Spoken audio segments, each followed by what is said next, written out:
We're a channel studio. What can you do with computers? What can you do with code for art?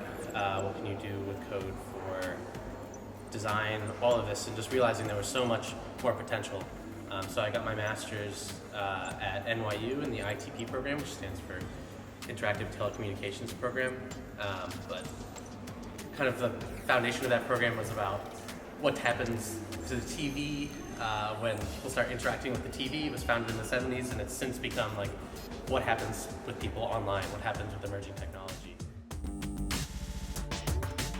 I think we've been really interested in archives as kind of a focus for the studio because in general, I think there's a general feeling of being overwhelmed by how much information there is. 90% of all recorded information was created in the past 2 years.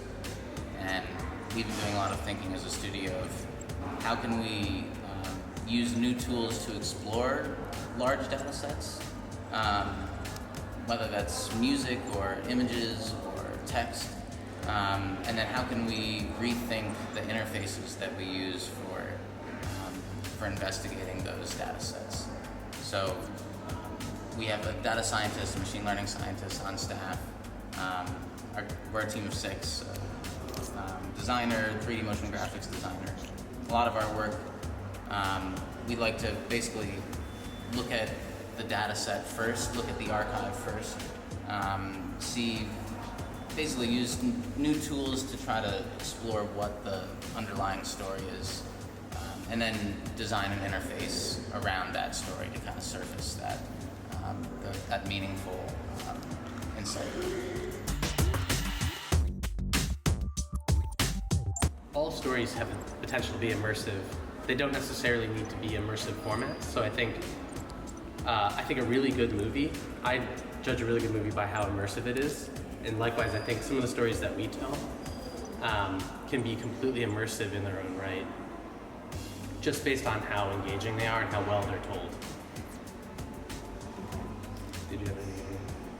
Yeah, I think also we talk a lot as a studio about how can we, format matters a lot, but how can you tell a story in a way that enhances meaning and is not just about spectacle and about the wrapping of it. And so that's something we try to be very thoughtful about how we use design and how we use kind of different techniques, not to lean too heavily on the technique itself, but to make sure that it's ultimately in service of expressing an idea or a story in a sophisticated way.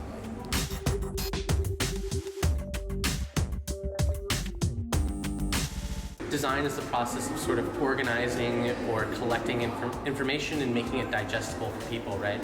So perhaps you're designing a website that helps you navigate an organization better, or perhaps you're designing a book that helps you kind of read it better or just lays the information out in a really nice way. Likewise, we've been looking at how machine learning can give a new lens and organize and make digestible information in an aesthetic way. And so I think in that way, we really think that they're analogous. And that's something, so some of our work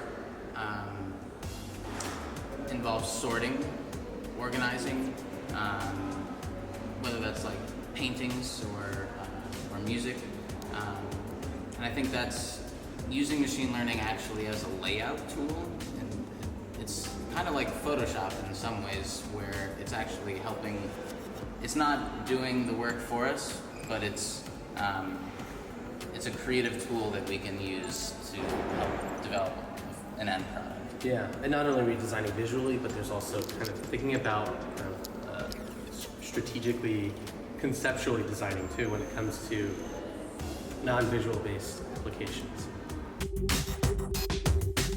We're looking at how design can be a way of actually bringing meaning to things that are otherwise like too complicated or too dense for people. I think something that we think a lot about is how can we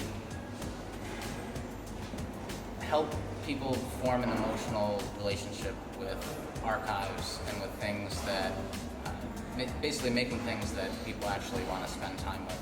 And that's how you can have kind of a deeper perspective or entry point into whether that's a museum collection or an archive or... Yeah, I think also one of the things we really consider is that sometimes we're dealing with, increasingly serious content, things that people take very seriously. So, I mean, we haven't done anything that feels that somber or serious, but I think the Nobel Prize project there were some very serious stories in there, and I think, we didn't want to make a spectacle of it. We really wanted to treat them with respect and highlight them and tell a story in an honest way. I think honest is a really good word for it.